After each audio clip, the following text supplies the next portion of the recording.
Welcome everybody to the big show. Today we're going to talk about how service managers and parts managers can learn leadership from Taylor Swift. Yep, that's what I said. We're going to go deep into it. We're going to unpack it. Be ready. I would get a notepad and a pen and take some notes. But I'm Chris Collins. Adam is here. Hoagie is here. Christian is not here. We miss him, but he'll be back very soon. And that and much, much more coming up on this edition of Service Drive Revolution.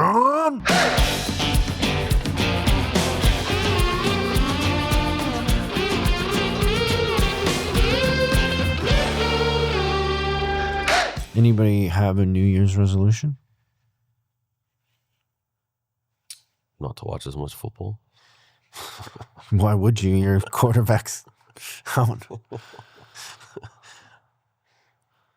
Drink less bourbon. I don't know. Drink less? I don't know. I don't drink that much. Will that resolution last till February? Drink more bourbon? I thought yours would be to take your Christmas lights down. Never. I don't think we can agree Never. on that. No, that's never. You're that guy that leaves the Christmas lights up all year? I will this year. Leaving it up. That's the worst. Well, these ones are permanent. So I get to have colors for all holidays. And accent lights. He could move to North worst Carolina neighbor. where they leave the lights up. Yeah. Say, I would like to read more books. Maybe distilling, like actually distilling. Oh, yeah. I forgot you were doing that. You Actually, went to school and achieve everything. that. Adam's the only master distiller that has never distilled anything. Well, like not master distiller, just distiller. Like I sample a lot. Does that count? Adam went to how much was that school? Dude, I think it was like $5 or $6 It was a week. Yeah. The whole entire industry. What's funny is I almost went with you. Yeah. Well, that's not funny. You should have came. It was in. But he's certified as a distiller and he's never distilled anything. Yeah. You should at least do something in your bathtub. No, that wouldn't work. That's like, I don't. That's how my grandpa used to do it. It's not like, that's not moonshine at all. I don't know what is that. Bathtub gin. Yeah. Sounds like prison alcohol. That's what I was going to say. It sounds like a step up from what I see on those prison shows. What is it they make in prison? Hooch? Is that what they call it? Where they like ferment the stuff? That's what my grandparents used to call all alcohol. Yeah. Trying to take different paths to avoid that. They make it in the toilet, or how do they make it? I don't know. I don't want to ever know. It's not like you have a distiller. It was a documentary I was watching. They ferment like bread and stuff in just in a bag. God, the desire to get drunk is funny. Got a lot of time on your hands there. Yeah, they're so creative. Yeah. But yeah, it's that will happen. So is that a New Year's resolution, is to distill something? And don't you have to distill it like 5 times, not just once? Yeah, just one. Well, depends Twice? on what you're trying to. Well, why when I buy tequila is it distilled like 3 times? It's just taking more of the impurities out and just cleaner and whatever the type of flavor profile that you're trying to accomplish. So how many times for good bourbon should it be ran through the still? Some people will do it 3 times, 2 or 3 times, 4. But then like really it's technically kind of like moonshine in a sense. And then you age it in a barrel. And then for however long you want to do that, as soon as it hits the barrel, it's technically like bourbon or whiskey. So like you can pull it out. So like technically what we made was like in there for I think 2 or 3 hours, but it doesn't have that color. But what you made in the class that you went to? Mm-hmm. Yeah. So you get your own. I made it. I just haven't made it by myself in the sense. But yeah, I think that would be cool. It's not. It's kind of a complex process, but it's not as hard as someone might think. I mean, people did it without all the science stuff, right? And in the backwoods and stuff. So I don't know. It's fun. I like the process of it. Maybe. I'd really like to go to Japan. Like a bunch of our team here went to Japan, and it sounds really fun. Mm-hmm. Also, I just like to be super tall. Oh, jeez. Like I would be a giant. Yeah, you would be. Wait, so is that your New Year's resolution to go to Japan? Well, the way that I don't do New Year's resolutions because I feel like Yeah. That's kind of goofy, Hokey. but I do make goals for the year. Okay. And I'm working on that right now. Okay. I'm thinking through it, taking long walks, like trying to figure out what I want to do. What it would look like if you're the tallest person in the area. One thing that I didn't pull off last year that I wish would have gone a little different for two reasons. One is I just want to see my parents more because they're getting older. And two is spending more time outdoors at the lake. Is this summer I really would like to go to the lake more, spend more time up there. I only went up a couple times this year. Yeah, I'd agree. Being more outdoors would be nice. Yeah. So that's one, I guess. So Goal. go to Tokyo, Paris, maybe, and then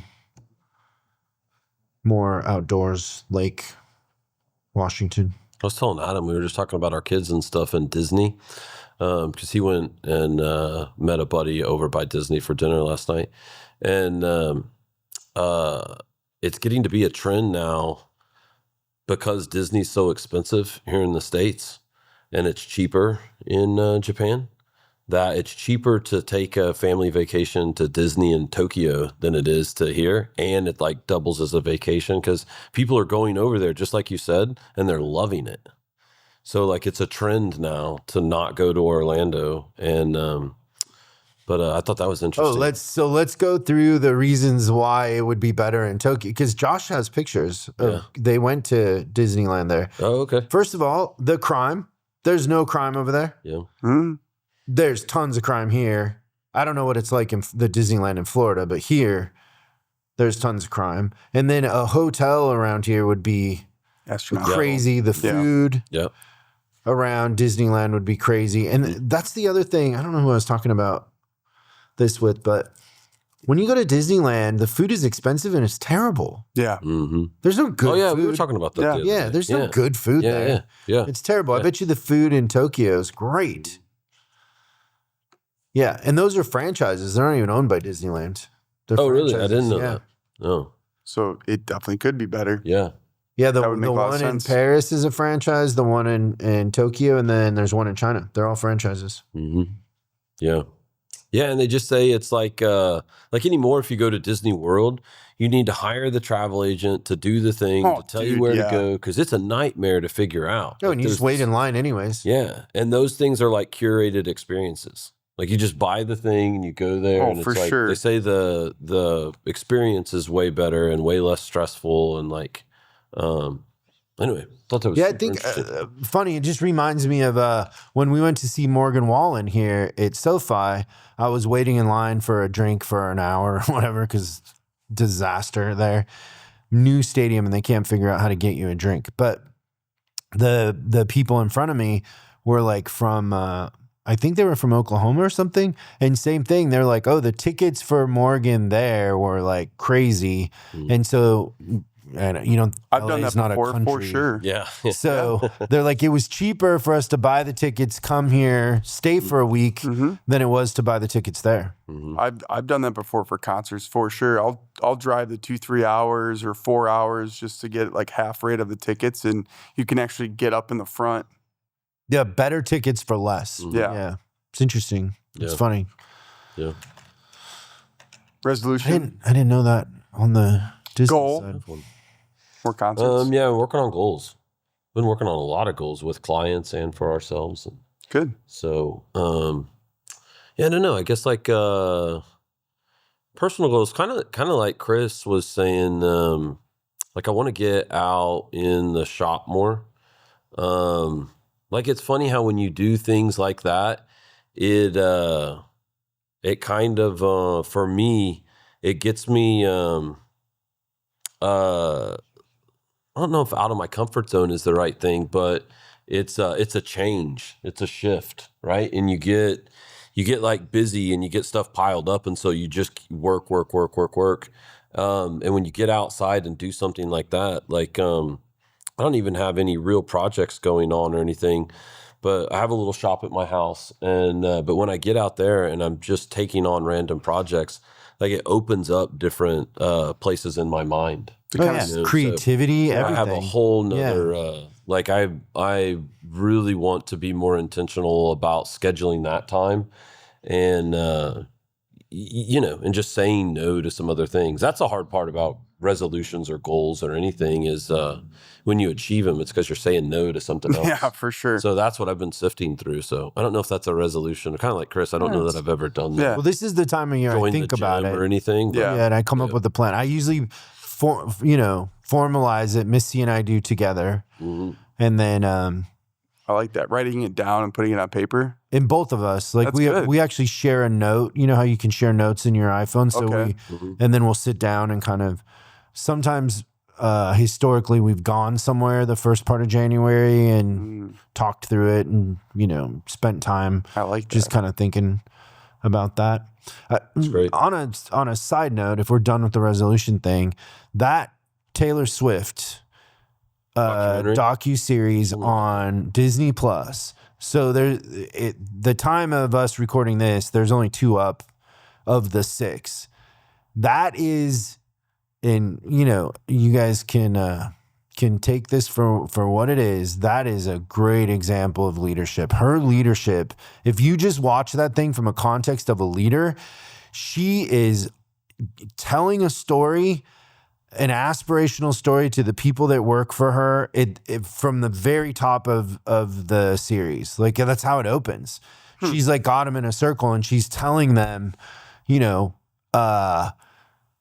the way that she embeds commands and talks to them and creates a narrative and tells a story, and then just the level of accountability of herself. Like she says in there, like, there's no way that I'm going to get caught not knowing the move or messing up the thing. So she has to work. It reminds me very much. I don't know if you guys ever saw those documentaries that Spike Lee did on Michael Jackson.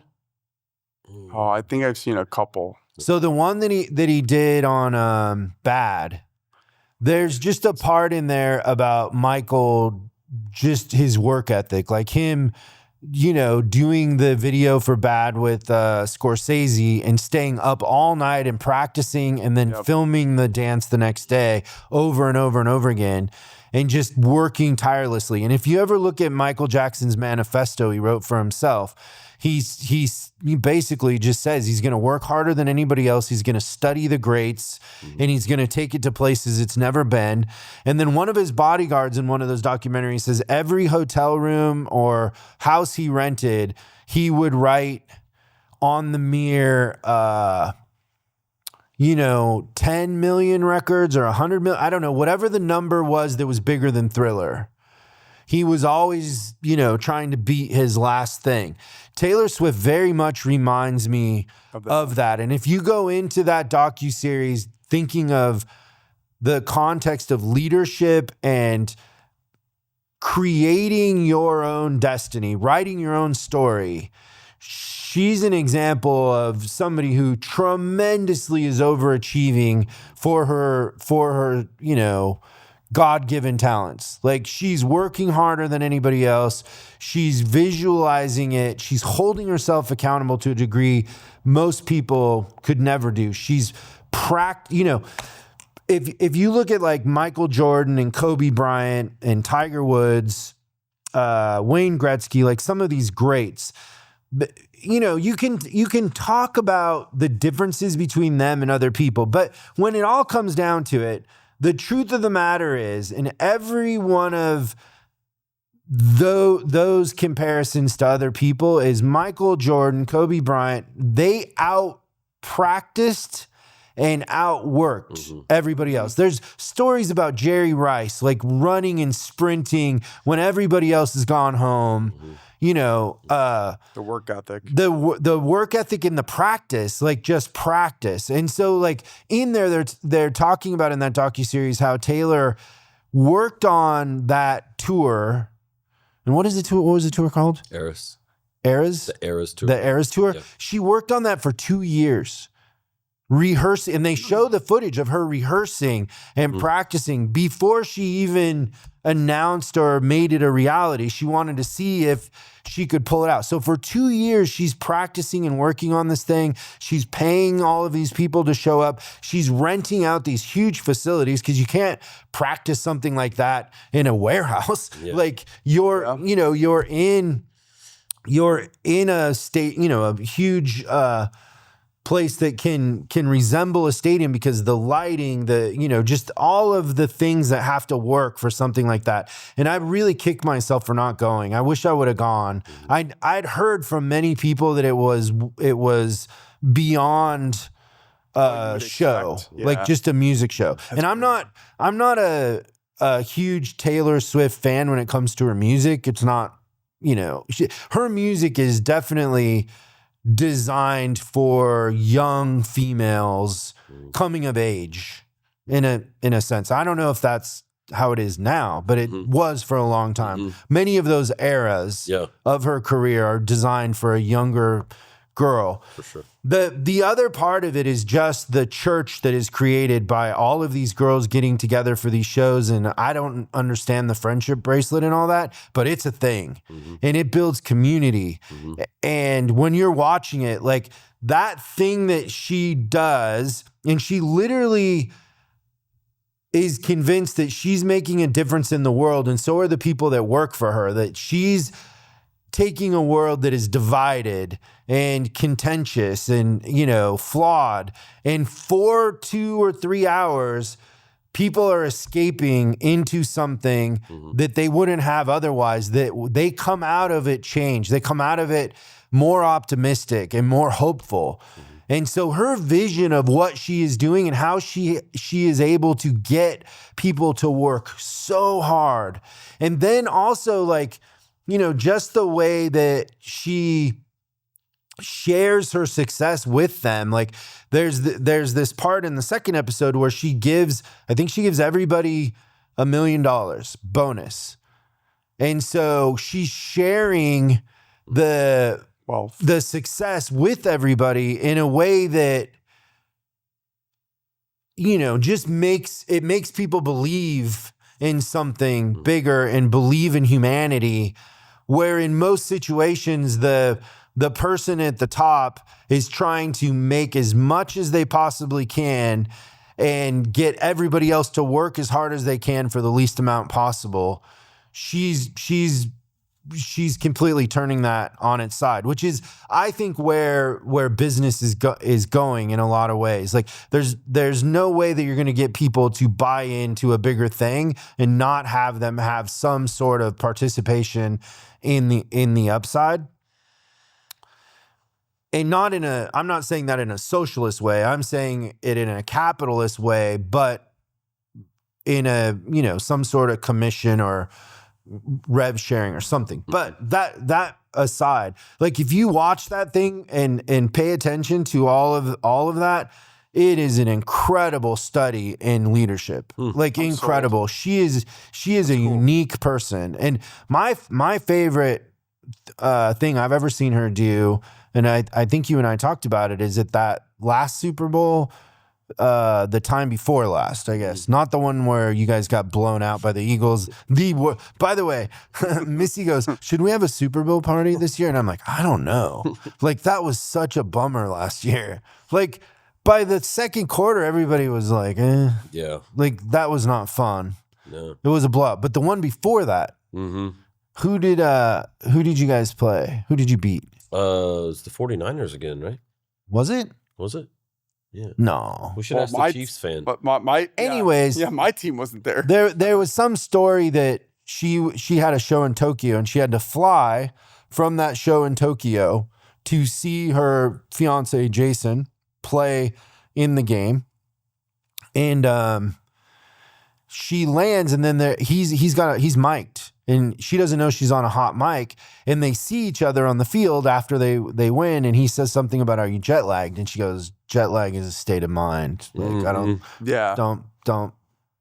don't get that on me. Like that's how hardcore she is. Like she's so hardcore. Like in that in that docuseries, there's all the stuff that happens in Europe, and a bunch of Swifties get stabbed or something. Something happens. Oh yeah, yeah. And she's meeting with the families of. Oh, wow. And she's doing it before the show. She gets all dressed up to be the best version of Taylor Swift that she can, and she's crying, and because she's kind of an emotional person, and she's very dramatic. Like everything's very dramatic. Like it's the swings are crazy, but she puts it in a can and as soon as she walks out of the room with these families, she starts bawling. But she says, like, I can't. That's not what is going to serve them. And I forget how she words it, but she's like, I have to be that Taylor Swift for them. It doesn't matter how I feel. Yeah. And she does it. Like, she's almost psychopathic that she can put her feelings in a bag for these families. And then when she's alone and she's with her mom, she's a complete basket case and human again. But she can turn it on and off. And I mean, that's leadership. Like, you got to be able to put your emotions and what you're feeling in the moment aside and do the thing that's best for the situation, not the thing that feels like vindication for you or makes you feel good. Right. Yeah. And so her ability to do that is nuts, superhuman. Yeah. I don't know that I could do that. Crazy. I'm excited to watch it now. You got me all fired. Yeah, now I it's want so to good. check it out. It's so good. Watch it. Zero interest before. Maybe but I can pull my girls back into their Swiftie era. I we wish haven't- so bad I haven't would have been seen the production. Yeah. That's Oh, insane. So there's also, not to keep going on this, but there's also a part in there where and I don't know if her name is Florence and the Machine, but Florence and the Machine, the singer for Florence and the Machine, the redhead. Oh, yeah, yeah. Is her name Florence and the Machine? I They don't call know her if that's her Florence and the name. Machine. Yeah. I thought maybe her name was Kathy, but I guess her name's Florence. Whatever. Yeah, man. No, once again, I appreciate their music, but it's not for me in the sense that it's just a little too dramatic for me. But she's super talented, incredible, right? And a lot of people think she's the greatest thing, but she's really good friends with Taylor. And Taylor asked her to come up and do a duet that they had recorded together. And she had seen the show from the audience, but when she's going to do this duet with Taylor, it all gets choreographed, and there's all this dancing and choreography, and the dancers, you have to be in a certain place at a certain time because the stage goes up and comes down, and it's like all of this stuff. And so the Florence says, like, well, I just show up and sing. Like, I don't know about all this, but Taylor convinces her to do it or whatever. And the difference between Florence and Taylor and her team is just an insight into expectation. Yeah. Like, she's got the best choreographers in the world, the best dancers in the world, and then the person that just shows up and sings. Like, it's so funny to and I would make the comparison to a Michael Jackson or a Bruno Mars. Like, the level of, like, it is hard enough. And I don't know this firsthand because I'm not a singer, but it is hard enough to go up and sing in front of a stadium full of people. Now imagine you got to dance, sing, and I don't know how many outfit changes she does. And with a smile on her face the whole time, popping out, they're basically ushering her into the stadium in a garbage can or whatever. And she's got a smile on her face the whole time. Like every other night or every night doing that same deal too. And like different changing place. outfits and running from here to there. And they're ushering her under the stage on these tracks. It's crazy. And then the Florence and the Machine girl is like, oh man, no, I just go up and do whatever I feel and sing. And it's like, Taylor's thing is like so practiced and rehearsed and input and the lights and the stage and like, and the Florence lady's like, because they want her to go on this lift to disappear after she's done. And she's like, I've never been on a lift or, and it's like, well, you are today. You will basically do anything for Taylor. And that's exactly what happens. Like, because it's Taylor. And then she says after, she goes, I've seen it from the audience, but what happens on stage is so much more magical when you're when you're a part of it. It's not, the way that they manufacture an experience for the audience, the focus is 100% on the audience's experience always, all the time. That's her leadership. Like, it's about the customer. Yeah. Yeah. It's so good. So good. It is interesting just being able to look at things like that. And if you, appreciate that concept, that level of intentionality, and bring it back to our world. Because as you're sitting there talking about that, I'm just thinking, we're going between the team, we're just in hundreds and hundreds of service drives a year, right? And so from the outside looking in, when I'd say like a unique opportunity that we have is a lot of times we see the results on paper before we see the store. Not very many people do it in that order, right?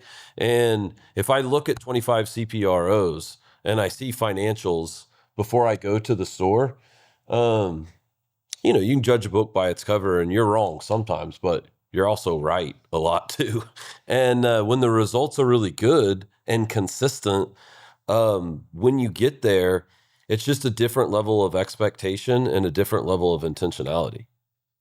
And that's that's really the main difference. And kind of to your point with Taylor Swift versus Florence the Machine, is that what the name was? Sure. And the Machine. Makes no sense. Yeah. But like that's the thing. And then sometimes when we do field trips, which for those of you that don't know, sometimes we take clients that are performing well or are getting ready to implement a certain part of the system. We'll take them on a field trip to a store that's already running it, and sometimes it's just that customer is number one in CSI or whatever, and they want to go see what number one in CSI looks like. And there's a little bit of it sometimes that's like, I don't know, that old saying, never meet your hero or whatever. Like you get there sometimes and they're like, that guy is number one in the country in CSI or whatever. For sure. And but yeah, it's the difference is he chose to do it. There's a level of intentionality in what you're going to expect, and when you're chasing that level of full potential, you don't you don't always reach it, but you land somewhere between where you are now. But if the goal for CSI is not to be last in my market, bar set pretty low for that one. Or just be market. Then you land between where you are now and that point. And but yeah, it's the expectation and then the intentionality to get there. I was just going through, I don't know if she'll want me to share this or not, but my daughter's trying out for this school play this spring. Okay. And I was like, okay, well, like, how's the process work or whatever? And she's like, well, you get to pick 3 things. You can pick 3 parts to try out for, and you get to choose which one you want the most.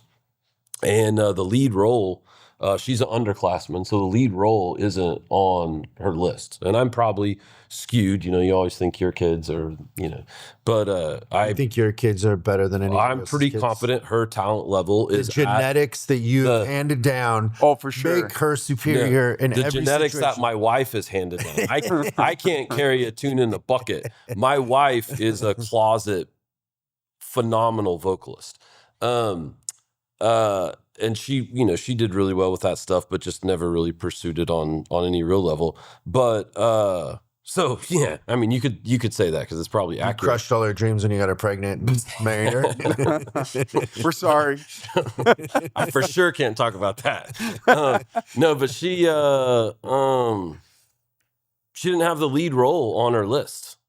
And so like we had to go through the conversation of full potential. Like it's okay to try out for but number one has to be it's Little Women, and I forget what's the lead role in Little Women. I think it's Joe. Joe has to be the top one. I don't care if you don't get it.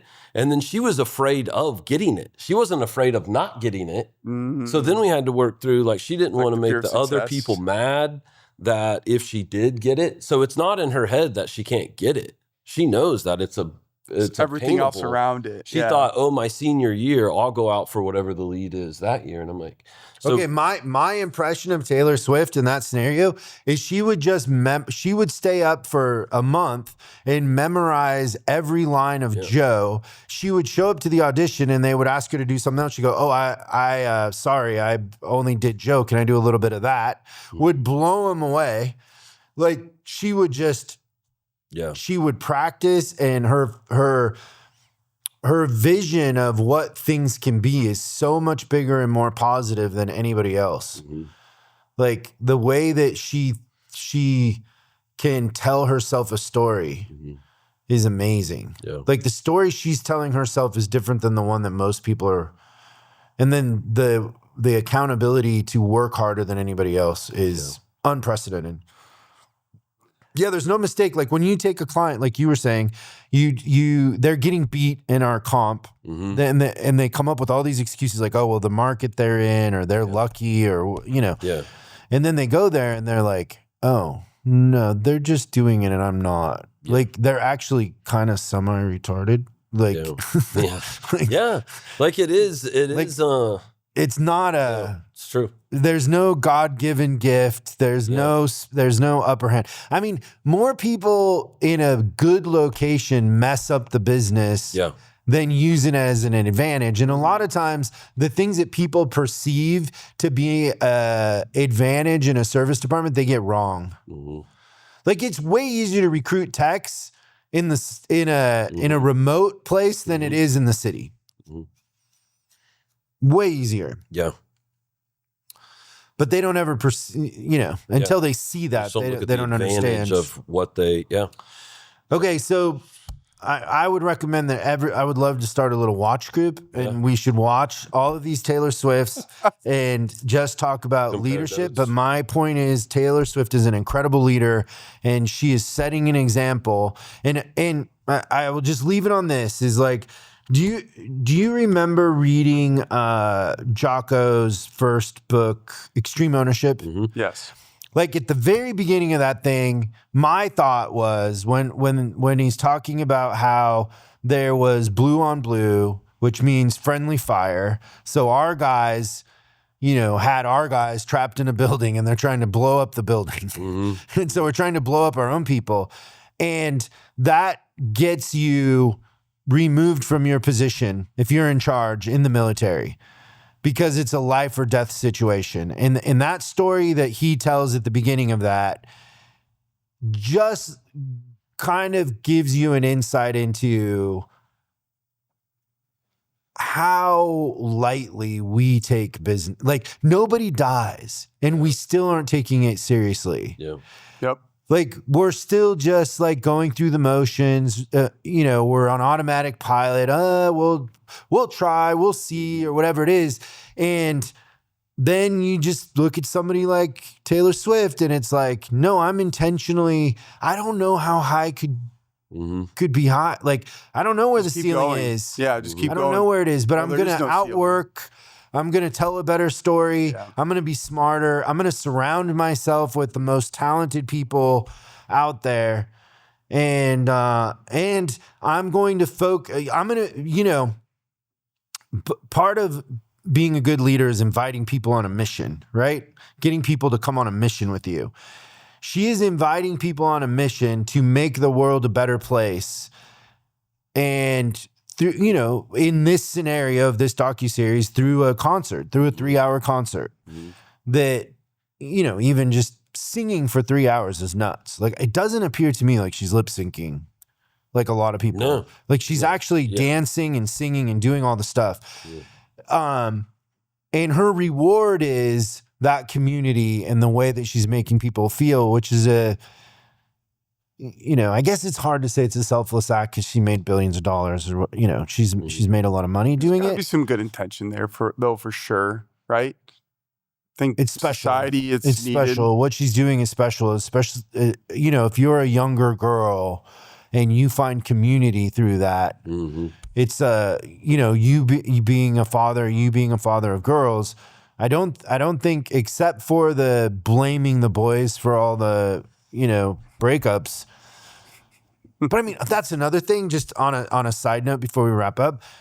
What's hilarious is that her latest album, she's happy and in love with this guy and nobody likes it because they like the albums where she's a little Sad. upset Yeah. and a little bitter. Yeah. Yeah. There isn't enough bitterness. Yeah. Yeah. It's like, you would never date Taylor Swift just because you'd be afraid she'd write a song about you, right? For sure. That's what I'd be thinking. For sure. That was my initial thought when she first started dating Travis Kelce, is like, oh, I don't know how he lands this plane. Because I don't know how he lands this. I don't know how he lands this plane still. Every song is about you. Yeah, it's like you're like, this is you're toast. But there is a clip in there where she's like, I wish you were here.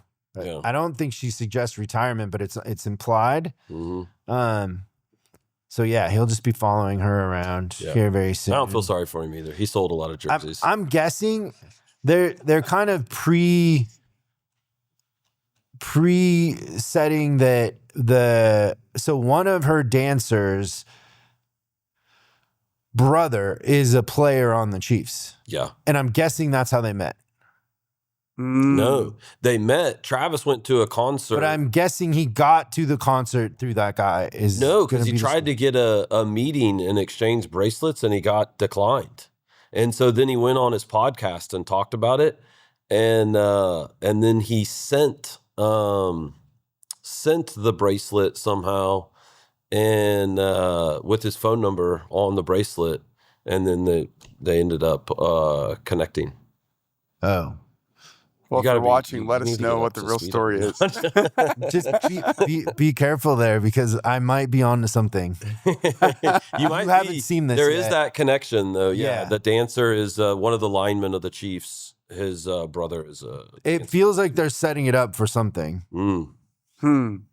Okay, Taylor Swift is an incredible leader. Get Disney Plus, and I think aren't a lot of people boycotting Disney. Is that a thing? Oh, I don't know. Everybody's boycotting. Don't boycott it. Everyone's boycotting something. I don't know. I can't. Yeah, I'm excited to watch it. Yeah, I'm gonna check it out. Yeah, maybe we can keep talking about it because I think it's a great abstract example of leadership that applies to what we're doing. Bigger vision, working harder, smarter, having the best people around. All practicing. I like the practice. Oh, she works so hard. It's mine. Like, I couldn't imagine a day like hers. Yeah. Every minute is booked. And she's just coming from one important thing to another important thing to another important thing. Like, everything has weight to it all the time, all day. Just crazy. Okay. Thanks, everybody. We'll see you next time on Service Drive Revolution. Thanks so much for watching this episode of Service Drive Revolution. We're uploading new stuff every day, so make sure you subscribe and click the bell icon so you don't miss out. If you have a question you'd like us to answer on the show, call 8333-ASK-SDR and we'll answer your question on the show. That's 8333-ASK-SDR. For special deals on our books and training, head over to offers.chriscollinsinc.com. Now that's offers.chriscollinsinc.com. I'm Chris Collins, and I'll see you in the next video.